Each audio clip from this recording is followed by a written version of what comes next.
जय हिंद दोस्तों, मैं मिथिलेश कुमार साहू आपका स्वागत करता हूं एनसीसी वे चैनल पर। और मैं हाजिर हूं एक नए फ्रेश वीडियो के साथ। आज का वीडियो बहुत ही इंटरेस्टिंग होने वाला है, क्योंकि मैंने टॉपिक के साथ साथ इस टॉपिक से रिलेटेड किस प्रकार के क्वेश्चन पूछे जाते हैं ये सारा चीज़ एक वीडियो में कवर कराया है। तो आज पढ़ेंगे मानचित्र का अध्ययन, मैप रीडिंग जिसको एनसीसी में बोला जाता है। तो सेना में मानचित्र के अध्ययन का विशेष महत्व है। युद्ध क्षेत्र में मानचित्र ही सैनिक का सच्चा मित्र है, क्योंकि युद्ध संबंधी कार्य की सफल कार्यवाही इसी पर निर्भर होती है। चलिए, मानचित्र के अध्ययन से निम्न ज्ञान प्राप्त किया जा सकता है। तो मानचित्र से क्या क्या प्राप्त किया जा सकता है, ऐसा क्वेश्चन पूछा जाता है। तो भूमि पर अपनी तथा शत्रु की स्थिति जान सकते हैं मानचित्र की सहायता से। उसके बाद एक स्थान से दूसरे स्थान की दूरी तथा दिशा जान सकते हैं। उसके बाद तीसरा, धरातल पर पाई जाने वाली विभिन्न आकृतियाँ एवं उनके द्वारा उत्पन्न की जाने वाली समस्याएं और उनके समाधान जान सकते हैं।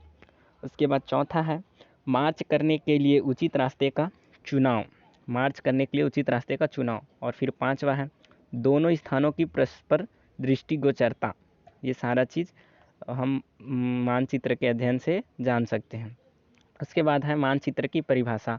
तो मानचित्र की परिभाषा पूछा जाता है पेपर में, या ए सर्टिफिकेट का पेपर हो या बी सर्टिफिकेट का या फिर सी सर्टिफिकेट का। तो मानचित्र पृथ्वी की किसी निश्चित भूभाग का चौरस सतह पर सांकेतिक चिन्ह द्वारा बना हुआ वह चित्र होता है जो किसी निर्धारित मापक पर भूभाग को उस रूप में प्रदर्शित करता है जिस रूप में वह किसी वायुयान चालक को ऊपर से दिखाई देता है। एक बार और समझो, मानचित्र पृथ्वी की किसी निश्चित भूभाग का चौरस सतह पर सांकेतिक चिन्ह द्वारा बना हुआ वह चित्र होता है जो किसी निर्धारित मापक पर भूभाग को उस रूप में प्रदर्शित करता है जिस रूप में वह किसी वायुयान चालक को ऊपर से दिखाई देता है। ये परिभाषा हो गया आपके हैंडबुक के अनुसार। और एक सिंपल वाक्य में मैं बताता हूँ। मानचित्र किसी कागज, कपड़ा या गत्ते का वह टुकड़ा होता है जिसमें जमीनी भूभागों को विशेष रूढ़ि चिन्हों द्वारा दर्शाया जाता है। इसको मानचित्र कहा जाता है, ऐसा लिख सकते हो आप लोग। उसके बाद है मानचित्र की किस्में, ये कितने प्रकार की होती हैं, ऐसा मानचित्र के प्रकार लिखिए, ऐसा पूछा जाता है। और मानचित्र कितने प्रकार के होते हैं, ऐसा पूछा जाता है। तो आपको बताना है मानचित्र 6 प्रकार का होता है। और कौन कौन सा?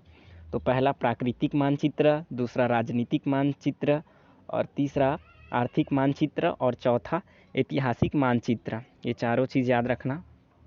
उसके बाद है अगला, पांचवा है सांख्यिक मानचित्र, और छठवा है सैनिक मानचित्र। अब ये 6 प्रकार के प्रकार होते हैं, मानचित्र के 6 प्रकार होते हैं। और इसमें सबसे इम्पोर्टेंट होता है सैनिक मानचित्र। तो क्वेश्चन ये भी पूछा जाता है कि सैनिक मानचित्र क्या होता है। तो आप लोगों को लिखना है सैनिक मानचित्र। इन मानचित्रों में धरातल पर पाई जाने वाली लगभग सभी आकृतियाँ और मानव निर्मित वस्तुओं को दर्शाया जाता है। इसलिए इन मानचित्रों को टोपोग्राफिकल शीट्स कहा जाता है। सेना में अधिकतर शीट्स 1 इंच बराबर 1 मील या 2 सेंटीमीटर बराबर 1 किलोमीटर मापक वाले मानचित्रों का प्रयोग किया जाता है। ये हो गया सैनिक मानचित्र। तो आपको याद रखना है, सैनिक मानचित्र पूछा ही जाता है। ओके। उसके बाद है मानचित्र की कमी, लिमिटेशन ऑफ मैप। मानचित्र में कुछ कमियां भी हैं। तो कोई भी मानचित्र अप टू डेट नहीं हो सकता, अपडेटेड नहीं रहता। कोई भी मानचित्र अपडेटेड नहीं रहता, ये इसकी कमी है। मानचित्र क्योंकि कागज़ पर पैमाना बनाकर बनाया जाता है, अतः ज़मीन की सभी आकृतियों को मानचित्र पर दर्शाना संभव नहीं है। क्योंकि छोटा सा कागज़ में मैप बनाते हैं, मानचित्र बनाते हैं, तो सभी जगह को दर्शाना संभव नहीं है। और दोस्तों, मेरे चैनल से आपको थोड़ा भी हेल्पफुल लगता है मेरा वीडियो, तो प्लीज़ मेरे वीडियोस को लाइक करिए, चैनल को अपने फ्रेंड के साथ शेयर करिए। आपका एक लाइक और एक शेयर मेरे लिए मोटिवेशन का काम करता है, तो प्लीज़ सपोर्ट करें। उसके बाद मैप रीडिंग से क्वेश्चन किस प्रकार पूछा जाता है, ये देखते हैं। मानचित्र क्या होता है, ऐसा क्वेश्चन पूछा जाता है। तो लिखना है, मानचित्र किसी भूभाग एवं उसकी सभी प्राकृतिक और मानव निर्मित संरचनाओं को कुछ पारंपरिक संकेतों द्वारा समानुपातिक रूप से दर्शाने वाला समतल चित्र होता है। मतलब मानचित्र का परिभाषा सीधा सीधा लिखना है आपको, ठीक है। उसके बाद मानचित्र के क्या उपयोग हैं? तो अभी पढ़े हम लोग पीछे। किसी स्थान पर अपनी स्थिति का पता लगाना, अपनी स्थिति और शत्रु की स्थिति का पता लगाना अभी पढ़े हैं पीछे। उसके बाद एक बिंदु से दूसरे बिंदु की दिशा ज्ञात करना। उसके बाद तीसरा, किसी भूभाग की विभिन्न विशेषताएं ज्ञात करना। फिर चौथा, युद्ध के समय चाल की योजना, मार्च वाला पढ़े हैं। ये पढ़े हैं हम लोग।